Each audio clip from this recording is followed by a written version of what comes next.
Hey everyone, thank you so much for joining me today. My name is Laura Train Mama. Today we are having a look at this story from the Thomas and Friends collection. It's George. And who better, of course, to join us than, of course, George. Are you ready for the story, George? Yes, I am. Marvellous. Let's go then. This is a story about George the steamroller. He was proud and thought he was better than the engines. He enjoyed saying rude things to them about railways, but one day he met his match. One summer, workmen brought George the steamroller to work on the road next to the thin controller's station.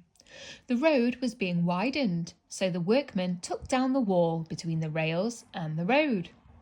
George didn't think much of railways or steam engines, so whenever he saw an engine travelling past, he made loud, rude comments about the railway. Sir Handel hadn't met George yet.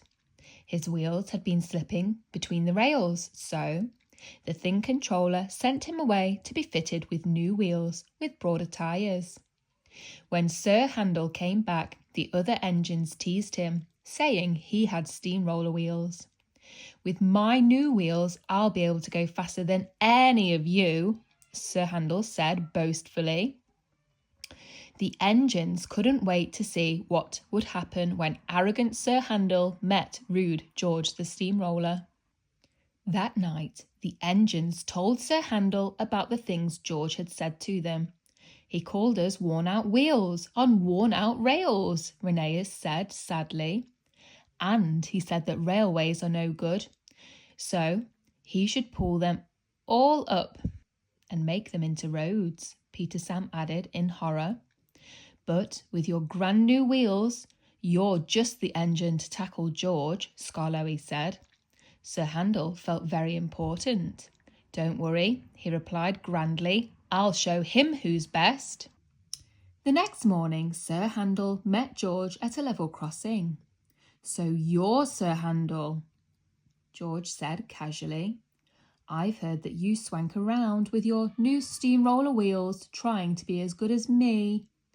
Sir Handel smiled. "Actually," he said, "I'm better than you," and he puffed smugly away. George was furious. He didn't like an engine to get the better of him. A few days later, Sir Handel was delivering a special load to the station. As he approached, he saw George slowly rolling along right next to the track. "Peep, peep, peep," Sir Handel whistled loudly, but George ignored him. George was so close to the track that there was barely room for Sir Handel to get past. "Peep, beep, beep, beep," Sir Handel whistled angrily. "Get out of my way, you clumsy great road hog." "I won't be ordered around by an imitation steamroller," George retorted proudly. "Imitation steamroller?" Sir Handel shouted crossly.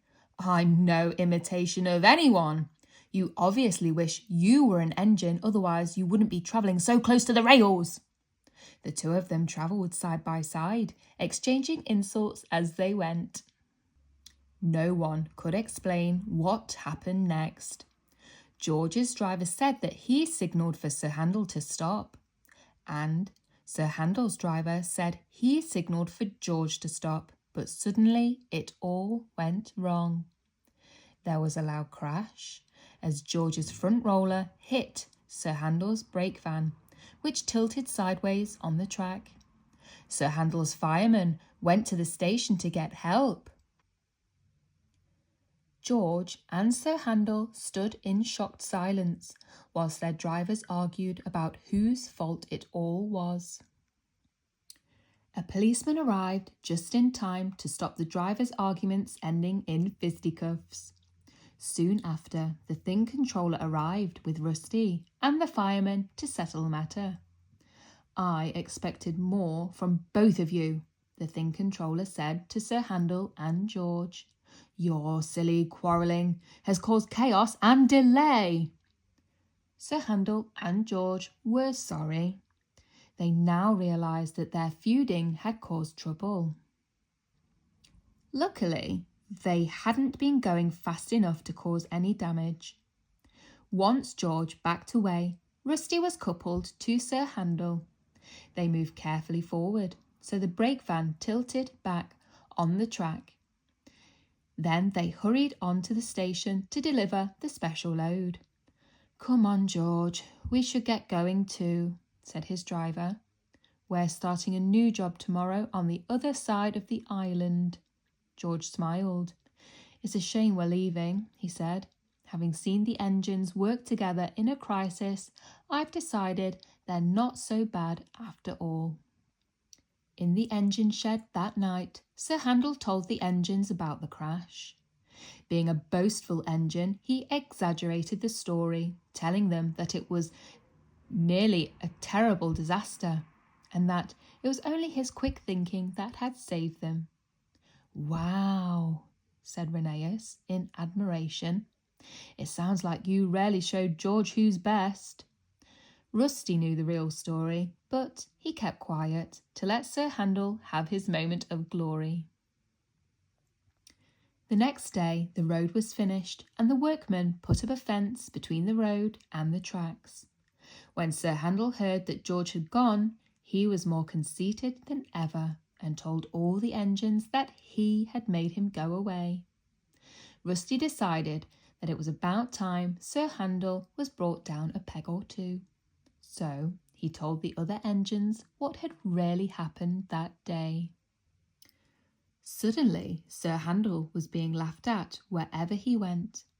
The engines said he needed his steamroller wheels to balance his big head.